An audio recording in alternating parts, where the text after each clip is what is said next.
So with that, I'll conclude, and we'll open up for questions.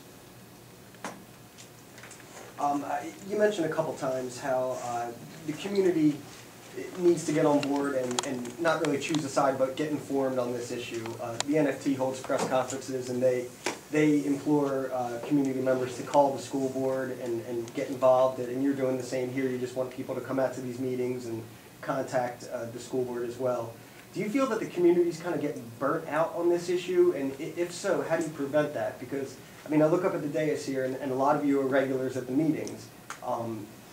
Not everybody likes to speak out, that's understandable, but how do you get people to, show up and get informed?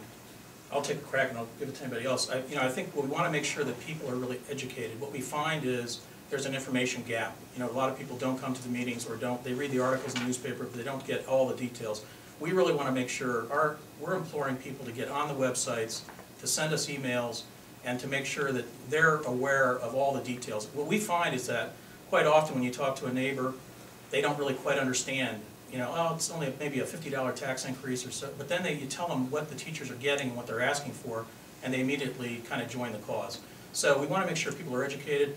I'm not sure the community is burned out or they haven't quite, the work to contract really got a lot of people engaged. Parents. Taxpayers, I'm not sure, they're happy right now because we've gotten 2 years with no tax increase. So I'm not sure that, we're not getting the support that we need. We think there's a big silent majority out there that supports the board. Everyone we've talked to kind of indicates that. Anybody? I'd also like to say in my community, neighbors are constantly stopping me, asking me about the situation, what can be done, and I do implore them to come out to the meetings.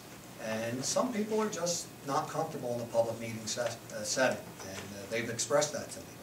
And the demands of society today, I mean, both parents are working, you're taking kids from, after-school sports to whatever they're involved in. It's not like it was before. People are busy, and it's difficult to get out there. But hopefully more will start to come out, but they're definitely not supporting the demands of the NFT. Everybody supports teachers and the profession, but when it comes to demands that just make no sense in reality, there's no support out there for the NFT. And what's happening to our community is a shame. But taxpayers finally had enough, and it's time to make a stand. And we want to bring the NFT into the reality. It's a shame we have to drag and kick them to get them to come, but we would like them to come on their own power. But that's a big issue today.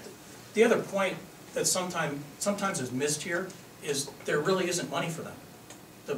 This isn't like a school board that's playing hardball with a union. Even if they wanted to give them everything they're asking for, there's no money in the budget to do it. And Act 1, as you know, Christian, was only 1.4%. It's going to be 1.7%. Act 1 does not give a school board the ability, even if they wanted to. Now, the difference is for the first 7 years of this contract from 1998 on, Act 1 had no limits. There was no Act 1. So boards in this district were raising taxes 5, 6, 7% a shot. We have a prior board member here. I mean, he saw it happen. And now it's under control, but the board can't magically make money appear. And yet the NFT is being unreasonable and has been for 4 years on this. Yes, sir.